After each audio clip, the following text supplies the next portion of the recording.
17वीं सदी का मालाबार। पुर्तगाली सेना के चंगुल से भागे दो दास थेवन और कोरा। बहुत रात्रि हो चुकी थी। थेवन ने लकड़ी को घिस घिस कर आग जलाई। तभी कोरा को कुछ सुनाई दिया। उसने थेवन से कहा, यहाँ कुछ तो है, आग को बुझने मत देना, आज नदी पार नहीं कर पाएंगे। कुछ देर बाद थेवन की नींद खुली तो कोरा वहाँ नहीं था। उसने थोड़ी दूर जाकर देखा तो वो एक जगह खड़ा दिखाई दिया। वो एक टक किसी चीज को देख रहा था। उस पेड़ के पीछे एक यक्षिणी थी। वो यक्षिणी धीरे धीरे कोरा के पास आने लगी। कोरा उसके वश में हो गया था, पर थेवन डर कर वहाँ से तुरंत भाग गया। फिर यक्षिणी जाने लगी और उस पर मोहित कोरा भी पीछे पीछे आने लगा। फिर एक जगह पर यक्षिणी ने उसे अपने पास बुलाया और यक्षिणी का दीवाना कोरा मृत्यु का भोजन बन गया। सुबह हो चुकी है और थेवन, जो कि वहाँ से भाग चुका था, वो नदी के पास गया और पानी वाणी पिया। नदी एक विशाल खाई में जाकर गिरती है। वो उस अनजान जंगल में रहने के लिए एक आसरा ढूंढने लगा। लंबी लंबी घास के बीच एक पुराने भवन का द्वार दिखाई दिया और थेवन सीधे अंदर घुस गया। घर काफी बड़ा और जीर्ण अवस्था में था। सामने ही रखी कुर्सी, जिसपे बैठने वाले का कुछ पता नहीं। जंगल में बने इस घर में आखिर कौन रहता होगा। हवेली में घूमते वक्त कुछ नारियल पड़े दिखे। थेवन उठाकर खाना शुरू कर दिया। उसे पता नहीं था पीछे से कोई देख रहा है। थेवन ने सफाई देते हुए कहा, भूख लगी थी तो उठा लिया, अब चलता हूँ। उस आदमी ने बताया, जो भी इस हवेली में आता है फिर वापस नहीं जा पाता। दोनों की बातचीत सुन हवेली के मालिक ने अंदर से पूछा, कौन है? संभवतः ये आदमी नौकर है। वो बोला, कोई यात्री है। फिर एक अधेड़ उम्र का व्यक्ति लाठी लेकर बाहर आया। उसने कहा, इतने दिनों बाद यहाँ अतिथि का आगमन शुभ है। नौकर ने उसे पान बनाकर खिलाया। थेवन ने सिर झुकाकर अपनी सारी कहानी कह सुनाई और बताया कि मैं गायन का काम करता था। उसने कहा, इधर देखो। थेवन ने देखा तो वह कोई रहस्यमयी और थोड़ा डरावना इंसान था। उसके कहने पर थेवन गायन करने लगा। गीत सुनकर हवेली मालिक तो प्रसन्न हो गया, मगर नौकर को ठीक ठाक ही लगा। मालिक ने उसे पास बुलाया और पात्र की जगह उसके ऊपर थूक कर कहा, एक तुच्छ रसोइया संगीत के बारे में क्या जाने। उसने कहा, तुम यहाँ रुक सकते हो और बदले में गायन सुना दिया करना। परंतु थेवन सिर्फ भोजन पा के वहाँ से जाना चाहता था। मालिक को ये अपना अनादर लगा। रसोइये ने कहा, जैसा कह रहे हैं वैसा करो। थेवन को मजबूरन प्रस्ताव स्वीकार करना पड़ा। दास होने की वजह से वह थोड़ा झिझक रहा था। व्यक्ति ने कहा, हम ये सब नहीं मानते। कोदुमन पोट्टी की बात कोई भी अस्वीकार नहीं करता। थेवन को आतिथ्य स्वीकार करना पड़ा। पोट्टी ने रसोइये से अनाज गृह के बगल वाला कमरा दिखाने को कहा। उस लंबी चौड़ी हवेली में उन दोनों के अलावा कोई नहीं दिखाई दे रहा था। एक जैसे दिखने वाले रास्ते और गलियों से होते हुए वे एक कमरे में पहुंचे। रसोई घर बाजू में है और यहाँ खाना परोसा जाता है। रसोइये ने बताया, दक्षिण की तरफ जाना मना है। रसोई घर से यहाँ तक सीधे आना होता है, दाएं बाएं मत मुड़ना। ऊपर से आती जंजीर की आवाज पर उसने कहा, यहाँ ये सब सुनाई देगा, इस पर ध्यान मत दो। फिर थेवन को अपना शयन कक्ष दिखाया और एक बार फिर दक्षिण हिस्से में ना जाने की हिदायत दी। बहुत पहले खजाने की खोज में उस तरफ जाने वाले एक वैद्य का आज तक पता नहीं चला। कोदुमन पोट्टी की ये हवेली अपने अंदर ना जाने कितने रहस्य लिए हुए है। पिछवाड़े में बहती नदी में स्नान करने के बाद थेवन ने पोट्टी को रात्रि गायन सुनाया। पोट्टी ने कहा, अगर कोई अपशब्द कह दिया हो तो क्षमा करना। कई वर्षों से हम यहाँ अकेले ही रह रहे हैं। रसोइया थेवन के लिए खाना ले आया। उसने बैठने का इशारा किया। थेवन बहुत देर के बाद कुछ खा रहा था। पोट्टी ने कहा, जब तक तृप्ति ना हो खाते रहो। थेवन बोला, भगवान की कृपा है। पोट्टी ने रूखे स्वर में कहा, परंतु ये सब मैंने दिया, भगवान का शुक्रिया क्यों कर रहे हो? अगले दिन जंगल में आदमी लाशों की कब्र देख लेता है, जिससे काफी डर जाता है। उसको लगता है यहाँ पर वही यक्षिणी भूत है, इसलिए डर कर भाग जाता है। घर आकर के आदमी पानी पी रहा होता है। आदमी घर आकर देखता है इस घर में कुछ तो गड़बड़ है।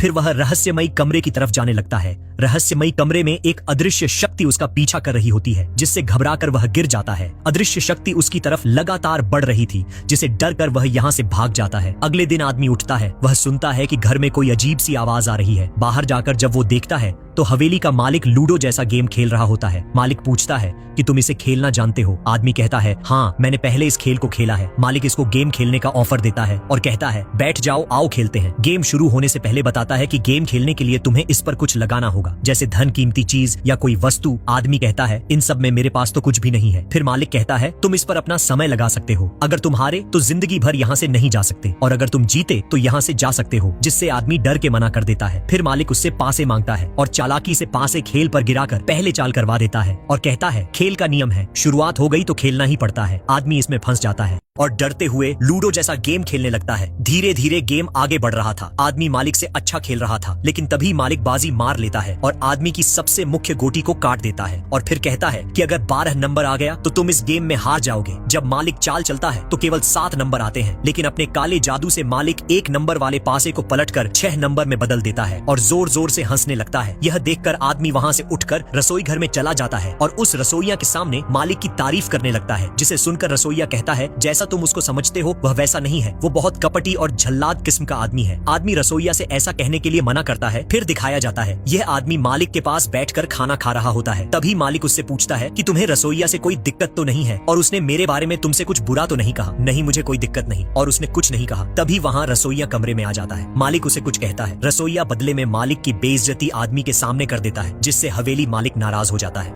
हवेली मालिक रसोइया से कहता है, तुझे मरने से डर नहीं लगता? तब रसोइया कहता है, मैं तुमसे अब नहीं डरता। हवेली मालिक कहता है, तेरी इतनी हिम्मत, अपनी नजर नीचे कर कुत्ते। रसोइया अपनी नजर नीचे नहीं करता। तभी हवेली मालिक अपने काले जादू का प्रयोग करता है, जिससे सब कुछ हिलने लगता है। हवेली मालिक अपने हाथों को थोड़ा घुमाता है और एक ही झटके में रसोइया को अपनी तरफ खींचकर उसकी गर्दन पकड़कर उसको लटका देता है। यह सब देखकर दास कोरा डर जाता है और मालिक से रसोइया को छोड़ने के लिए कहता है। तभी मालिक रसोइया को नीचे पटक देता है। अब रात हो जाती है। दास कोरा रसोइया से जानना चाहता है कि हवेली मालिक आखिर कौन है। तब रसोइया उसे बताता है कि हवेली मालिक एक बहुत बड़े जादूगर के आखिरी वंशज हैं। इनके पूर्वज ने देवी की पूजा करके देवी को प्रकट किया था। देवी ने खुश होकर उनको एक बेटी दी थी। उसमें से एक चातन प्रकट हुआ। यह चातन तुम्हारी हर इच्छा पूरी करेगा। लेकिन इनके पूर्वज ने उसको बहुत सताया। एक दिन गुस्सा होकर चातन ने उनको और उनके परिवार को मार दिया। तभी इनके आखिरी वंशज हवेली मालिक उसको अपने बस में करने आए। तभी दास कोरा कहता है, मैंने चातन को देखा था। रसोइया कहता है, रात में मत घुमा कर नहीं, तेरे लिए भी एक कब्र खोदनी पड़ेगी। रसोइया हवेली मालिक की असलियत आदमी को बता देता है। उसके बाद हवेली मालिक अपने शरीर पर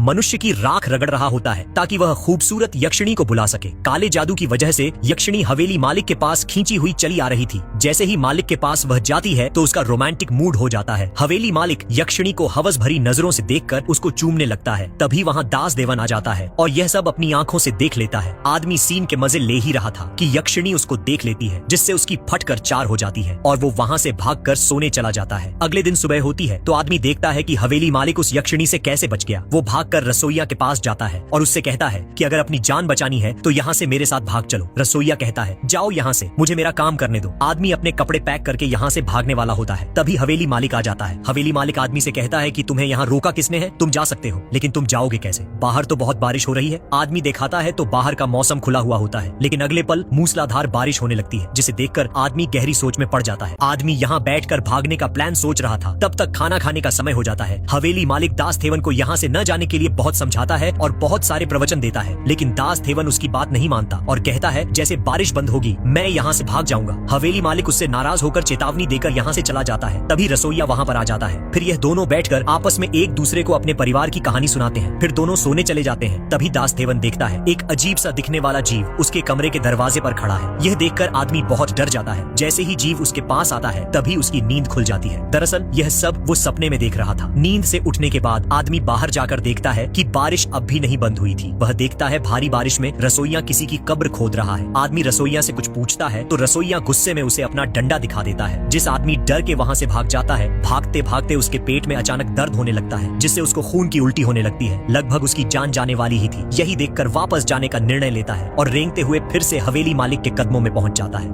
और हवेली मालिक से गिड़गिड़ाकर माफी मांगने लगता है और कहता है कि कृपा करके मुझे यहाँ से जाने दीजिए। लेकिन ऐसा नहीं होता। अगले दिन आदमी सपने में अपनी माँ को देख रहा था। तभी रसोइया आके उसके मुंह पर पानी डालकर उसको जगा देता है और उससे कहता है, जितना तुम यहाँ से भागने की कोशिश करोगे उतना तुम फंसते चले जाओगे। फिर एक जड़ी बूटी की गोली बनाकर आदमी को खिला देता है, जिससे आदमी की मेमोरी हैंग हो जाती है और सब भूलने लगता है। रसोइया उससे उसका नाम पूछता है और कहता है, यहाँ कितने दिन पहले आए थे? आदमी कहता है, मुझे कुछ भी याद नहीं आ रहा। फिर रसोइया इसको एक रहस्यमयी कमरे में ले जाकर एक लाश दिखाता है और कहता है, यह आदमी भी हम लोगों की तरह इसी चक्र में फंस गया था। दरअसल ये कोई और नहीं बल्कि हवेली मालिक की लाश होती है। डरते हुए आदमी रसोइया से पूछता है, अगर ये हवेली मालिक है तो जो नीचे बैठा है इतने दिनों से हमारे साथ है वह कौन है? तब रसोइया बताता है कि वही असली दानव चातन है जिसने मालिक का रूप ले लिया है। नेक्स्ट पार्ट देखने के लिए चैनल सब्सक्राइब जरूर करें। वह व्यक्ति हताशा में एक पत्थर पर नारियल पटक रहा था, क्योंकि वह कई दिनों से एक सुनसान द्वीप पर बिना भोजन और पानी के फंसा हुआ था। लेकिन जंगली नारियल बेहद सख्त होते हैं। उसने एक पत्थर उठाया और पूरी ताकत से मारा, पर नारियल टूटने के बजाय पत्थर के टुकड़े टुकड़े हो गए। उन टुकड़ों में से एक चाकू की तरह धारदार हो गया, जिसे उसने एक औजार के रूप में इस्तेमाल करना शुरू किया। काफी मेहनत के बाद आखिरकार उसने नारियल का पानी पिया, लेकिन सिर्फ उससे उसका पेट नहीं भर सकता था। उसने भोजन के लिए समुद्र से मछलियां पकड़ने का फैसला किया, लेकिन विमान दुर्घटना के दौरान उसने अपने जूते खो दिए थे। जब उसने उथले पानी में कदम रखा तो नुकीले मूंगों कॉरल्स ने उसके पैरों को बुरी तरह जख्मी कर दिया। इसलिए उसने अपनी पैंट फाड़कर कपड़े के साधारण जूते बनाए और मदद की उम्मीद में एक पहाड़ी पर चढ़ गया। लेकिन जब वह ऊपर पहुंचा तो उसे चारों ओर अनंत सागर के अलावा कुछ नहीं दिखा। जैसे ही वह उम्मीद खो रहा था, उसे तट के पास कुछ दिखाई दिया। वह एक व्यक्ति था। वह नीचे भागा और उसकी ओर तैर कर गया, लेकिन पास पहुंचने पर उसे एहसास हुआ कि वह उसका मृत सहकर्मी था। अपने दुख पर काबू पाते हुए उसने शव को किनारे तक खींचा, उस आदमी के जूते लिए और उन्हें पहनकर देखा। वे थोड़े छोटे थे, लेकिन उसने उन्हें फिट करने के लिए थोड़ा एडजस्ट कर लिया। उसे एक टॉर्च भी मिली जो अभी भी काम कर रही थी। उसने एक पत्थर पर अपने दोस्त का नाम उकेरा और उसे दफना दिया। उस रात वह अपनी पत्नी की तस्वीर देखते हुए बैठा रहा, जो उसे जीवित रखने वाली एकमात्र चीज थी। जल्द ही नारियल लगभग खत्म हो गए और उसने चट्टानों से ओस की बूंदें एक एक करके इकट्ठा करना शुरू कर दिया। भूख और बिना नींद के एक और रात बीत गई। अचानक उसे समुद्र में दूर एक रोशनी दिखी। वह एक जहाज था। वह खुशी से चिल्लाया, लेकिन जहाज बहुत दूर था, कोई उसे सुन नहीं सकता था। अगली सुबह उसने अपनी लाइफ राफ्ट लेकर जहाज तक पहुंचने की योजना बनाई, लेकिन एक विशाल लहर ने उसे समुद्र की गहराई में धकेल दिया। राफ्ट पंचर हो गई और उसके पैर फिर से घायल हो गए। वह रेंगते हुए वापस कैंप तक आया, लेकिन अब ओस भी सूख चुकी थी। कोई चारा न देख उसने उन डिलीवरी बॉक्सों की ओर देखा जो उसके साथ बहकर आए थे, जिन्हें खोलने से वह अब तक बच रहा था। अंततः उसने पहला बॉक्स खोला। अंदर कुछ वीडियो टेप थे। अगले कुछ बक्सों में बेकार सामान था, एक वॉलीबॉल, तलाक के कागजात और रोलर स्केट्स की एक जोड़ी। लेकिन जब उसने स्केट्स के ब्लेड का धारदार धातु वाला किनारा देखा तो उसने उसका उपयोग आसानी से नारियल खोलने के लिए किया। एक अन्य बॉक्स में एक लंबा गाउन था, शायद यह उपयोगी हो सकता था। अब केवल एक बॉक्स बचा था। जब वह उसे खोलने ही वाला था तो उसने देखा कि किनारे पर पंखों का एक चिन्ह बना हुआ था। वह रुक गया, यह सोचकर कि शायद इन पंखों का मतलब उम्मीद है, इसलिए उसने उस बॉक्स को न खोलने का फैसला किया। रोलर स्केट्स का उपयोग करके उसने ड्रेस को पट्टियों में काट दिया और अपने घावों को लपेटा। फिर उसने उस ड्रेस को मछली पकड़ने के जाल में बदल दिया और केकड़े पकड़ने के लिए नुकीली लकड़ियों का इस्तेमाल किया। लेकिन कच्चा खाना खाना दर्दनाक था, इसलिए उसे आग की जरूरत थी। उसने पुराने तरीके से लकड़ियों को आपस में रगड़कर आग जलाने की कोशिश की। उसने दिन रात मेहनत की जब तक कि उसके हाथों से खून नहीं बहने लगा, लेकिन एक चिंगारी भी नहीं निकली। गुस्से में आकर उसने वॉलीबॉल को दूर फेंक दिया, लेकिन शांत होने के बाद उसने उस पर अपने हाथ की छाप देखी। इससे उसे एक विचार आया। उसने गेंद पर एक मुस्कुराता हुआ चेहरा बनाया और उसका नाम विल्सन रखा। उस अकेले द्वीप पर उस व्यक्ति को आखिरकार अपना दोस्त मिल गया था।